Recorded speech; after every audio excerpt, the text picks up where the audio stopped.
नमस्ते साथियों, आज हम फिर वापस आ गए हैं। विद्यार्थी का सही संधि विच्छेद क्या है? मतलब ऐसे ही मैंने बहुत महत्वपूर्ण प्रश्न लिए हैं, 3-4 या कम से कम 5-6 टॉपिक के हैं। देखेंगे क्या प्रश्न है। विद्यार्थी का सही संधि विच्छेद है। अब देखेंगे, विद्याधन रथी होता है क्या? नहीं होता है।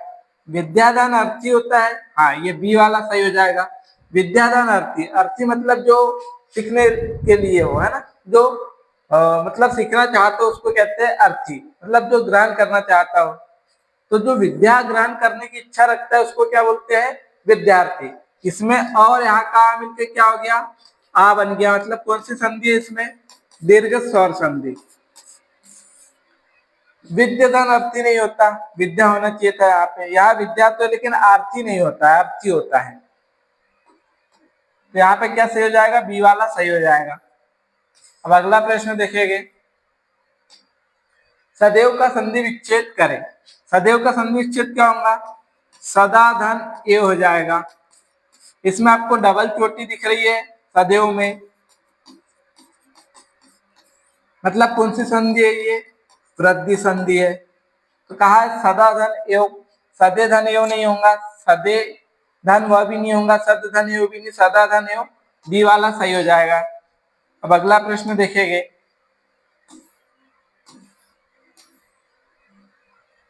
देखिए, प्रतिधन आघात का संधि रूप क्या होगा? आपको यहाँ पे विच्छेद दे दिया है, अब आपको बताना है कि दोनों मिलके क्या होगा। तो यहाँ पे क्या लिखा है? प्रति उपसर्ग है और आघात। अब देखिए, यहाँ त का क्या है? त में ई है और यहाँ का आ है। जब ई के बाद में आ जाए या कोई भी स्वर आ जाता है ना, अन्य स्वर, तब क्या होता है? ई किस में बदल जाती है? या में। ठीक है, या में बदल जाती है। और ये आ जैसे का वैसा, तो आ इसमें मिल जाएगा तो ये क्या हो जाएगा? या हो जाएगा। अब घात शब्द बचा है और यहाँ का क्या बचा है? प्र और त बचा है।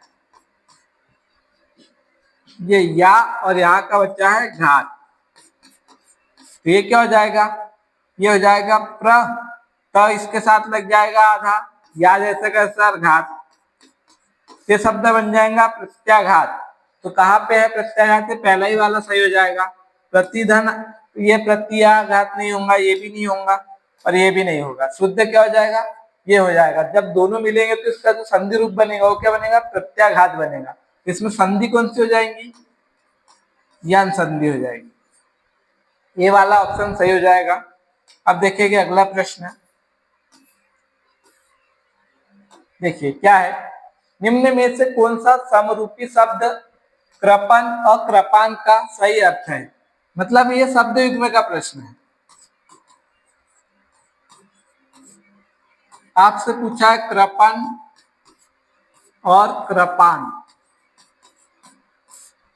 देखिए, आपको इतना तो पता है कि एक का अर्थ तलवार होता है और एक का अर्थ क्या होता है? कंजूस होता है। अगर याद भी कर लिया हो तो कई बार हम भूल जाते हैं कि कृपन का अर्थ कंजूस होगा या फिर कृपान का अर्थ कंजूस होगा। तो देखिए कैसे पहचान।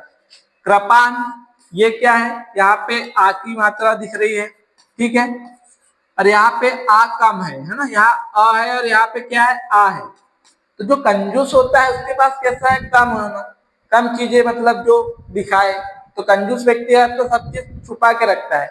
यहाँ आ है, कम है, ये आ दीर्घ इसका बड़ा है, तो कम वाला क्या हो जाएगा? कंजूस हो जाएगा। और कृपान का अर्थ क्या हो जाएगा? तलवार। ठीक है, ये वा में आ दिख रहा है, यहाँ प में वा दिख रहा है। प भी लगभग व के समान ही है, तो इससे आप याद रख सकते हो ये दोनों का युग्म सेम है, इसलिए क्या हो जाएगा आपके पास में? कृपान का तलवार और कृपन कंजूस हो जाएगा। तो कंजूस और तलवार, धनी और सीख नहीं होता है, कंजूस और तलवार, ये बी वाला कैसा हो जाएगा? सही हो जाएगा। अंधार बलवान नहीं होगा, सीधा मूर्ख नहीं होगा। अब देखेंगे अगला प्रश्न,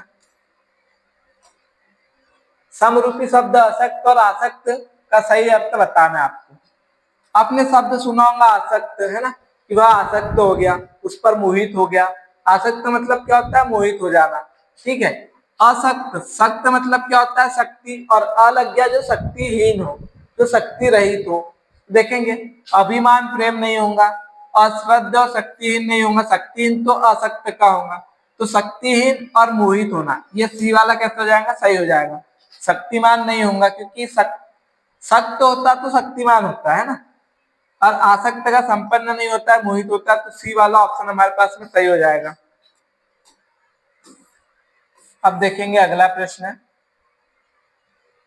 कौन सा युग्म भौरा तथा सहेली को प्रदर्शित करता है। भौरा और सहेली को कौन सा प्रदर्शित करता है ना।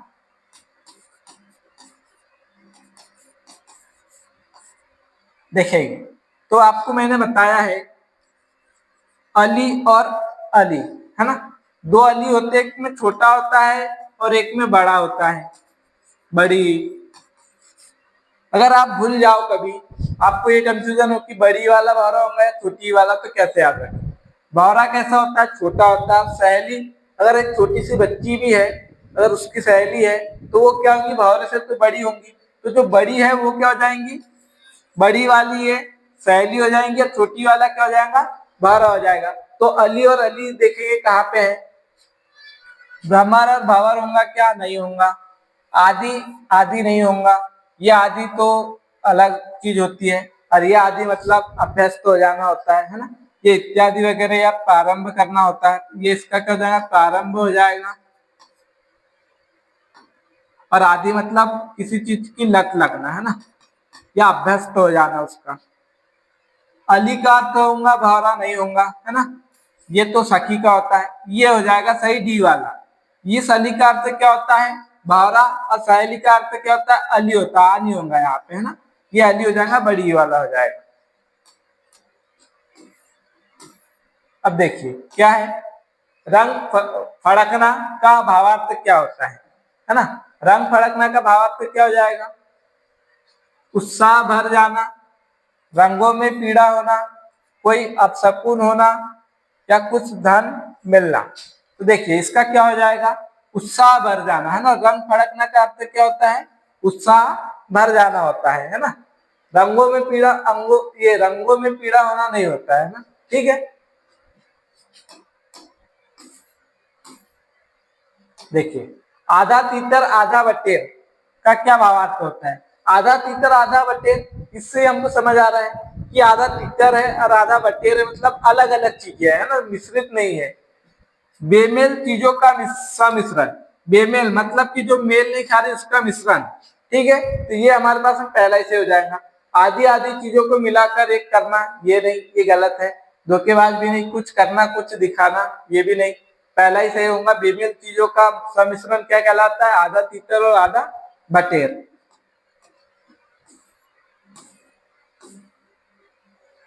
देखिए रिजुता का सही विलोम क्या है, तो आपको पता होना चाहिए कि रिजु का अर्थ क्या होता है, सीधा होता है,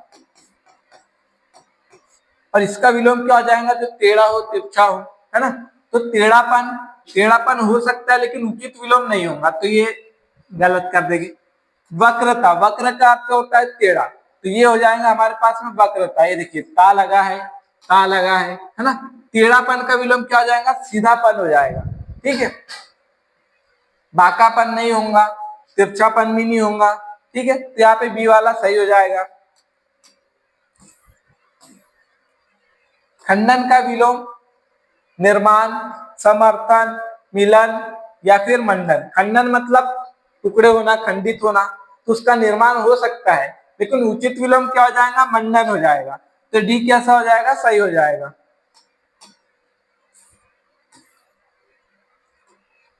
हाथ का पर्यायवाची शब्द कौन सा है, इसमें से बताना हाथ का कौन सा है। अंबक किसका हो जाता है, आंख का हो जाता है, अच्छी का हो जाता है, ठीक है। छठपथ किसका हो जाएगा, भमर का हो जाएगा, भावरे का हो जाएगा, ठीक है। बाहु, बाहु को कहते हैं हाथ, कर को भी कहते हैं हाथ। अब देखेंगे और किसको, पानी को भी कहते हैं, है ना। अब देखिए करवाल किसका होता है, तलवार का होता है, तो किसका पूछा, हाथ का पूछा, तो ये हो जाएगा हमारे पास में सी वाला सही हो जाएगा, बाहु।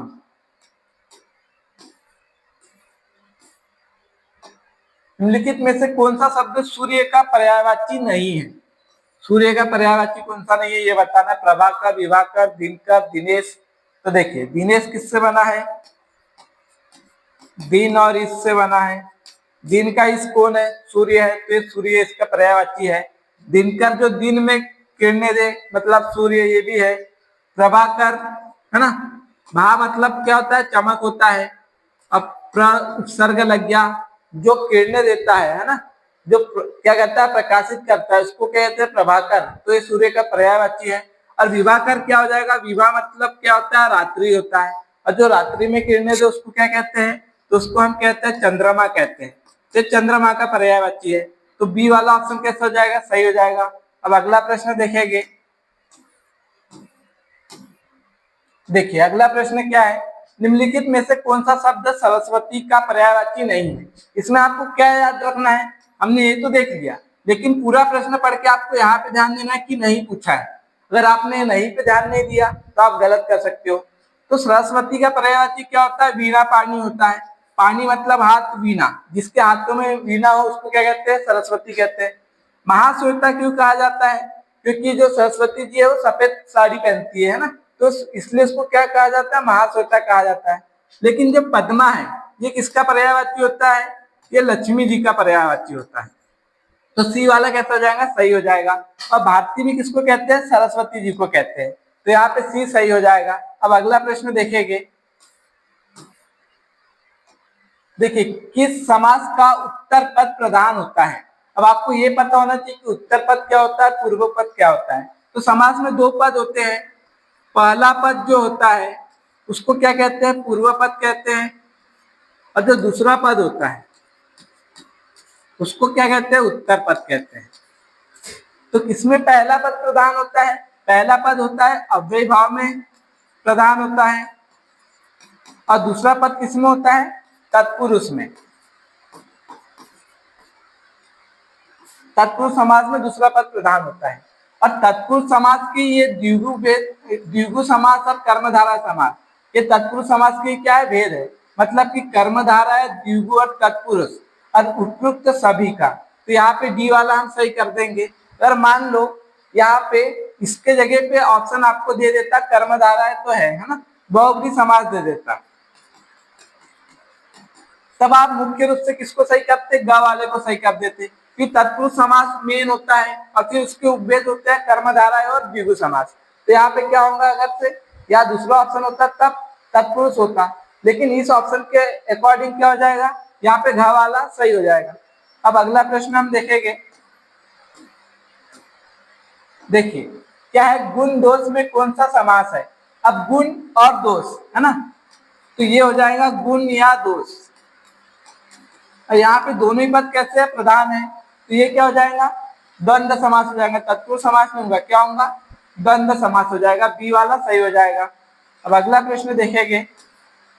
देखिए अगला प्रश्न क्या है, प्रतिदिन में कौन सा समास है? अब प्रतिदिन में ये देखिए बना है प्रति और दिन से।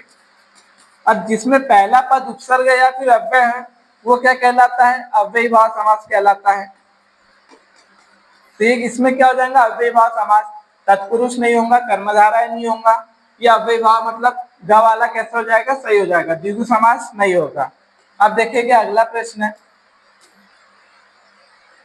क्या है, इनमें से कौन सा वाक्य अशुद्ध है?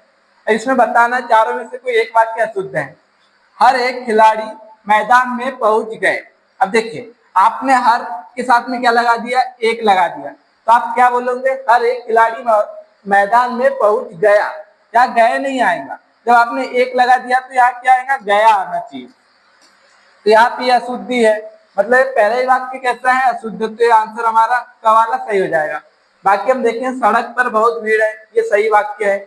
अध्ययन के लिए अच्छी पुस्तकें आवश्यक है, ये भी सही वाक्य है।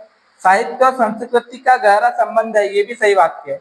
हमसे पूछा अशुद्ध वाक्य, तो पहला वाला कैसा है, अशुद्ध वाक्य है। अब देखेंगे ये किस शब्द की वर्तनी शुद्ध है, आपको बताना, शुद्ध शब्द बताना इसमें से। तो आधीन शब्द शुद्ध है क्या? हम लोग अधिकतर बोलते हैं आधीन, वो उसके अधीन हो गया, ठीक है। आधीन शब्द अशुद्ध है, कैसे? देखो इसको कैसे पहचानेंगे। ये बना है अधिधन इन से, है ना। तो देखेंगे कि ये शब्द जब इन ई और ई से बना है, यहाँ पे क्या है? अ है, तो अ है तो यहाँ आ नहीं होना चाहिए। यहाँ पे सिर्फ परिवर्तन किसमें होगा? ई और ई मिलके बड़ी हो जाएंगी। तो ये शब्द शुद्ध कैसा होगा? अधीन होगा, आधीन नहीं होगा। इसका शुद्ध रूप ये होगा। वही पे हम देखेंगे व्यवहारिक, तो ये शब्द है व्यवहार, और इसमें जुड़ा है इक प्रत्यय, और इक प्रत्यय जैसे ही जुड़ेगा तो क्या होगा? ये पहले वाले में क्या होगा? वृद्धि होंगी, तो यहाँ पे आ आना चाहिए, ठीक है। तो यह शुद्ध वाक्य है। अब देखेंगे मिष्टान, ये मिष्टान भंडार हमने अधिकतर देखा है, मिठाइयों की दुकान पे यही लिखा होता है, लेकिन ये अशुद्ध है। ये शब्द बना है मिष्ट और अन्न से। यहाँ पे क्या है? ट है, ट मिष्ट मतलब होता है मीठा, तो यहाँ पे ठ कैसे आएगा? यहाँ का और यहाँ का क्या हो जाएगा? इसका शुद्ध रूप क्या होगा? मिष्टान होगा। अत्यधिक, ये शब्द कैसा है? ये बना है अति धन अधिक से, ये शुद्ध शब्द है। तो हमसे शुद्ध पूछा तो डी वाला सही है। देखिए ये शब्द शुद्धि में अधिकतर ऐसे दिया जाता है अत्यधिक, जो कि अशुद्ध शब्द है ना। ये शुद्ध रूप क्या है? अत्यधिक है, तो डी वाला सही हो जाएगा। अब देखेंगे अगला प्रश्न, निम्नलिखित में से शुद्ध शब्द है। अब इसमें बताना है कि शुद्ध शब्द कौन सा है। कुमुदनी है, या कुमुदिनी है, या कुमुदनी, या फिर कुमुदिनी। ये शब्द क्या है? यह कुमुद शब्द है, और इसमें प्रत्यय लगता है इनी, तो इनी प्रत्यय लगेगा तो क्या बन जाएगा? ये बन जाएगा कुमुदनी शब्द। तो कहाँ पे हमको दिख रहा है? किस ऑप्शन में? बी वाले में दिख रहा है हमको यहाँ पे, तो बी वाला कैसा हो जाएगा? सही हो जाएगा। यहाँ पे ई नहीं है, यहाँ पे बड़ी मात्रा है, और यहाँ पे क्या शुद्धि? इसमें क में बड़ी की मात्रा है, तो यहाँ पे यह शुद्धि है। तो बी वाला कैसा है? शुद्ध वाक्य शब्द है। अब देखेंगे निम्नलिखित में से नी उपसर्ग नहीं है। अब आपको उपसर्ग बताना है इसमें, तो नी उपसर्ग नहीं पूछा है, किसमें नहीं है। अब यहाँ नेक्स्ट में दिख रहा है कि आपको, देखिए ये किससे बना है? ये बना है नी उपसर्ग और अस्त से, मतलब इसमें नी उपसर्ग है। निःशुल्क किससे बना है? ये बना है निस और शुल्क से, मतलब इसमें निस उपसर्ग है, तो ये बी वाला हमारे पास सही हो जाएगा। निःशुल्क मिलके क्या ये भी बनता है, और इसका एक रूप ये भी होता है।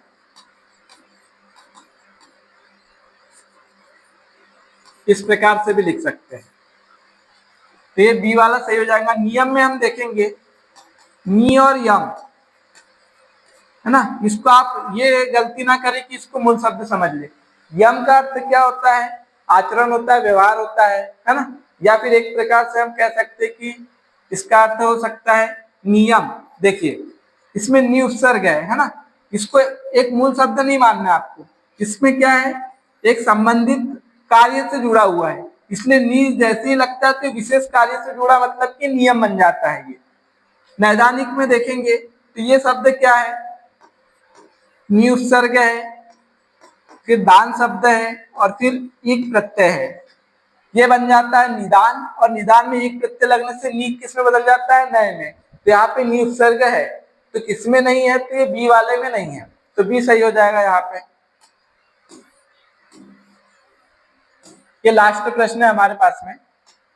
देखिए किस शब्द में अधि उपसर्ग नहीं है?